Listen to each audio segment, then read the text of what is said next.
Margaret Barrett had learned to live with a quiet that most people would mistake for peace.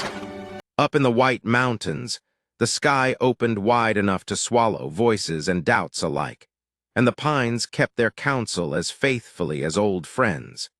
She was 62, careful with money and memories, and content to let each day fold into the next. Coffee from a dented percolator, a 3-mile walk along an abandoned logging road, the same gray ridge through the kitchen window like a photograph that never needed changing. Then a letter arrived with courthouse fonts and cheerful exclamation points, informing her she'd won a charity raffle she barely remembered entering. The deed and key to a forgotten storage cabin somewhere deeper in the hills. She drove there on a cold October morning, breath fogging in the stubborn light, expectations near zero. The lock fought her, the hinges complained, and the smell of dust rose like a startled flock.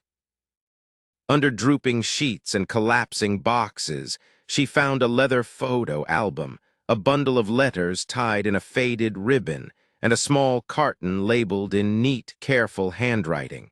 "For Mom." In the wavering light, a girl in a graduation cap looked back from a plastic sleeve with eyes Margaret knew as well as her own. The name on the first letter made her sit down on the bare floor to keep from falling. "Love always, Sarah." The mountains hadn't been some romantic escape. They had been a shelter after a hard life taught her that surprises usually cost more than they give. Widowed 15 years, retired early from a classroom that once held her steady, she'd built a solitary rhythm that protected her from the most dangerous territory of all, ungoverned thought. When the world went quiet, her mind drifted, back to 19, when she brought a daughter into the world and with trembling hands, signed the papers that sent the infant to a promised life she could not provide. For decades, she told herself the story in a way that kept her upright. A better home, 2 loving parents, opportunities she couldn't afford. Once, when that child turned 18, Margaret had driven 4 hours on shaking knees to a door that opened on her own bone structure and eyes, only to close again with a soft, irrevocable click. She had not knocked a third time. Grief calcified into routine, and routine into a kind of safety.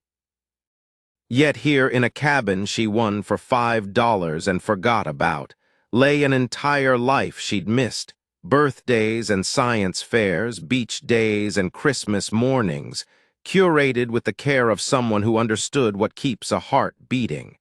The letters were addressed to Mom. The photos kept returning to one face, Sarah's. She sorted until her knees ached, clearing an aisle through the stacked decades. The letters began with freshman year fears and a nurse's training that demanded more stamina than she believed she had. They moved through first jobs, first apartment, and a man named David who entered the frame with promises and left it with silence. The handwriting matured while the intimacy deepened. Doubts confided, bills worried over, pride set gently beside exhaustion. Then came a tremble on the page that felt like a held breath released. "I'm pregnant," and a second declaration in quick succession, "David's gone." The next notes were short and scattered, written between feedings and dawn. A baby girl named Lily who smiled like a victory after a long siege. And then the letters stopped. A separate folder crowded with legal language offered the missing context. Death certificate, Catherine Miller, age 73, complications from pneumonia. Estate paperwork, unpaid taxes, a property shuffled from kin to charity by a bureaucratic tide. In a worn journal under a window, the woman who raised Sarah wrote in a voice both brisk and tender about babysitting Lily, covering hospital shifts and worrying like only a mother can. And in one entry, dated the year Lily was born, a confession of uncertainty. Sarah had asked about her birth mother again. Maybe the wall Catherine had built out of fear needed a door after all. On the third day, pushed back beneath the eaves, Margaret found a box labeled in thick, wavering marker. Catherine's personal, do not discard. Inside were letters Catherine had written and never mailed. The last, penned a week before her final illness, read like breath against glass, a cradle-to-present love letter to the daughter she chose, and a stark confession. Years ago, when Margaret came to the door, Catherine had primed Sarah to refuse the meeting, not out of cruelty, but terror of losing what she held dearest. "I planted the anger," she wrote. In the envelope, Catherine had included the name Margaret Barrett and an address that no longer existed. It was an attempted bridge, sketched too late. Margaret read the pages 3 times, the words blurring and sharpening like landscape through rain. She took the letter and the box to her truck, as though the paper itself were fragile bone. That night, hands steadier than she felt, she wrote to Sarah at Valley Regional Hospital, where a recent article placed her as an award-winning nurse, a daughter now only 90 minutes away. She explained the raffle, the cabin, the letters, the unsent apology. Then she waited with a patience that had a heartbeat. On day 10, her phone rang with a voice she had heard once in youth and a lifetime in her head. "This is Sarah. I got your letter." They met at a roadside diner with red vinyl booths and coffee that never admitted defeat. From 10 careful feet in the parking lot to a corner table under a humming vent, their conversation walked a tightrope between history and possibility. "Why did you give me up?" "Because I was 19, broke, and believed what everyone told me about what you deserved." "Did you love me?" "Every minute before and after signing." "Then why not fight?"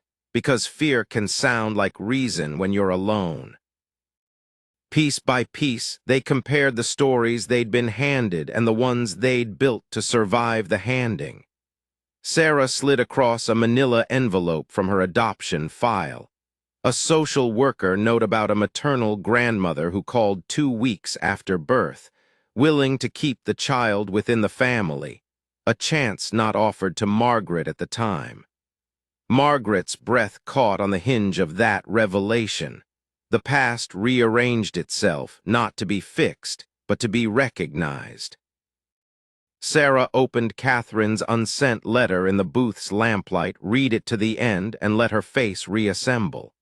"She made me slam the door," she said, and then softer, "because she was afraid I'd leave." The thing about truth is that it doesn't choose sides, it asks for courage from everyone in the room. By the time they stood, they were not healed, but they were facing the same direction. "I'll call you," Sarah said, and she did. Saturday brought a school gym packed with third-grade masterpieces, each one a little manifesto about how a child sees the world. Lily stood serious and searching beside her display, a study in small-person gravity. "You're my grandmother," she asked without ceremony. "Your biological grandmother," Margaret answered, kneeling as if entering a sacred space. Lily led her to a picture titled The Missing Piece. A house with many windows, each holding a figure, except for one empty square with a question mark. "Some families have people who aren't there," Lily explained, and that matter-of-fact wisdom undid something that had been knotted inside Margaret for decades. At dinner later that week, they cooked Robert's chili recipe in a narrow kitchen where 3 people learned how to move around each other without collision, passing spoons, tasting broth, swapping stories. After Lily's bedtime, Sarah produced a Christmas card Catherine had written and never mailed, a final nudge toward wholeness. "Each year you become more like your birth mother. Perhaps it's time you knew the whole story." Grief and gratitude can coexist. They did that night in the quiet that follows dishes and the soft clink of mugs. It was not erasure, not replacement. It was addition. The empty square was learning its shape. Seasons turned like pages you don't want to rush. They cleaned the storage cabin together, replacing cracked panes, coaxing the porch level, and airing out the must that clung to old wood like a memory that refused to be misremembered. Photos went up. Catherine over the fireplace at Sarah's insistence, Margaret and Sarah shoulder to shoulder, Lily in mid-laughter with paint on her nose. On a Tuesday that smelled like pine and possibility, Sarah called with a new chapter, a nursing position at Pine Ridge Hospital, 20 minutes from Margaret's cabin. "Say you'll help us find a place," she laughed, and Margaret said everything yes could mean. Some homes announce themselves by how you breathe when you step inside. They found one with sunlight that pooled on the floor like a promise. They discovered a rhythm in the ordinary: school drop-offs, night shifts, math homework, soup when someone was sick, and art supplies that migrated across the table as if creativity were a tide. Healing, it turns out, is domestic as much as dramatic.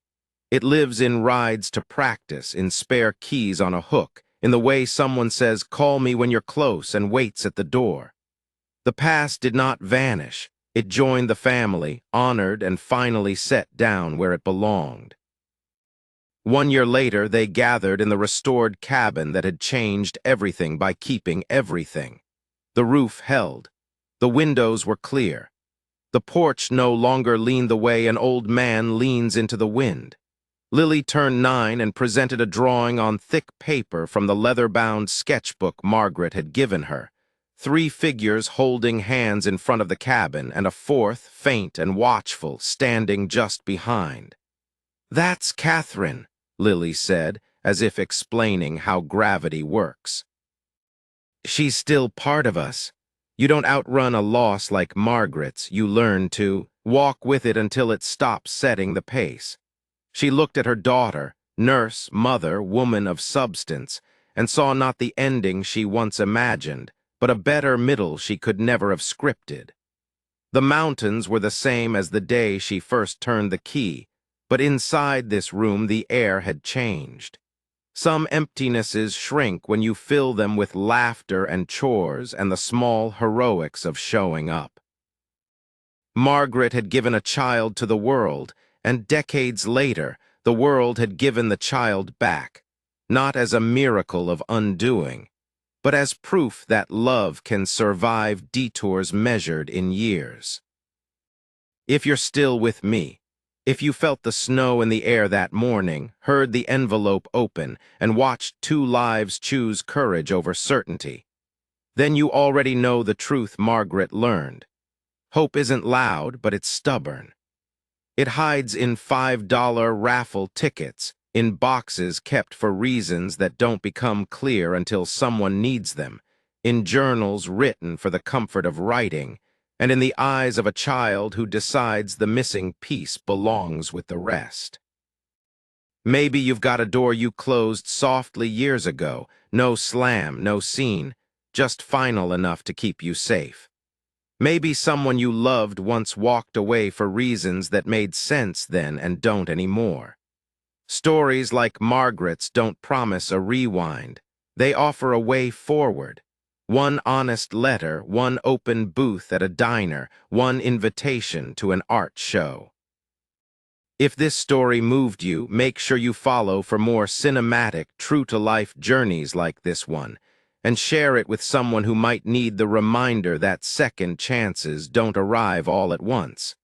They arrive as a voice on the phone, a seat at the table, and a hand you're finally ready to hold. Drop a comment about the moment your life turned a corner, and subscribe so you don't miss tomorrow's story.